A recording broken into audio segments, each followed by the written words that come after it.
Hi, I'm Michelle Begue with a look at what's happening in Latin America now. But first, our news trivia. Which North American country will be the host of the 2026 World Cup? We'll have the answer later. We start in Colombia, where in an unprecedented turn of events, Colombians elected the former M19 guerrilla member Gustavo Petro to be the country's first ever leftist president. Petro won 50.47% of the vote over his challenger, Rodolfo Hernández's 47.27% of the vote. It happened in a runoff election on Sunday. The election of a left-wing candidate as president marks a tidal shift in the country's traditionally conservative presidential history.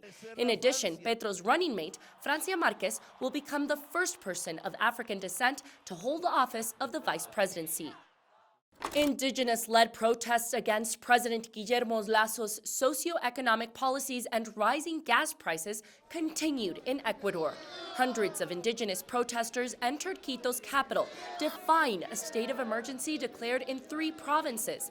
The government attempted to curb the latest wave of protests that have been at times violent. The demonstrations have targeted police, oil industries, and flower farms. In Honduras, businessman and former military officer David Castillo was sentenced to 22 years and 6 months in prison for ordering the assassination of an environmental activist. Berta Cáceres was assassinated as she was leading a fight against the construction of a hydroelectric dam by DISA, an energy corporation where Castillo was the president. Berta Cáceres was defending a river in southwestern Honduras that is sacred to the Lenca indigenous people. She was shot dead in 2016, just days before her 45th birthday. Now let's check in with my colleague Al Baverstock. He's in El Salvador working on a special report about the government's crackdown on gangs. Given a state of emergency granted by the country's Congress, El Salvador's security forces have arrested more than 40,000 alleged gang members since April.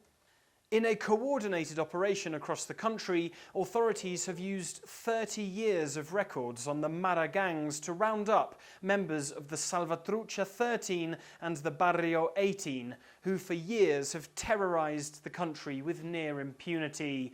Gang membership conviction in El Salvador now carries a 45-year sentence, and with new prison facilities, the gangsters will be staying off the streets. And while human rights organisations have expressed concerns over the curbing of certain civil liberties, residents of the most dangerous neighbourhoods we spoke to say that since the crackdown, life has never been more peaceful.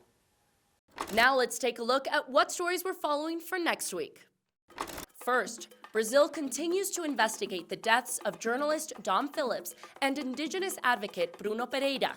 Pereira was known for his environmental work. Before his death, Pereira was laying the groundwork for a life-changing 350-kilometer trail, an area the size of Portugal that would protect the indigenous territory in the Javari Valley. Cattle ranchers and illegal fishermen have been trying to encroach on the land of the indigenous tribes. The tribes are key to the conservation of this Amazon region.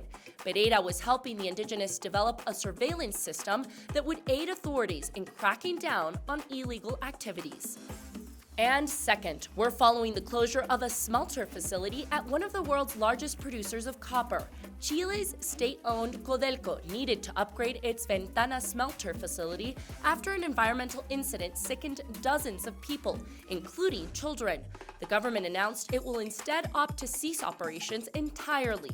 The company says it will help workers secure jobs, offering them relocation, retraining, or voluntary retirement. And now the answer to our news trivia. The answer is all of the above. The 2026 World Cup will be hosted by 3 countries in North America: Canada, the United States, and Mexico. It's the first time the prestigious football tournament will be held in 3 nations. Last week, 16 cities were announced for the venues by FIFA. 2 cities were selected in Canada, 3 cities in Mexico, and 11 cities were chosen across the United States. This will be the 3rd time Mexico will be World Cup host, which sets a world record. They previously held the Men's World Cup in 1970 and 1986. And that's it for this week. We'll see you again soon on our next edition of Latin America Now.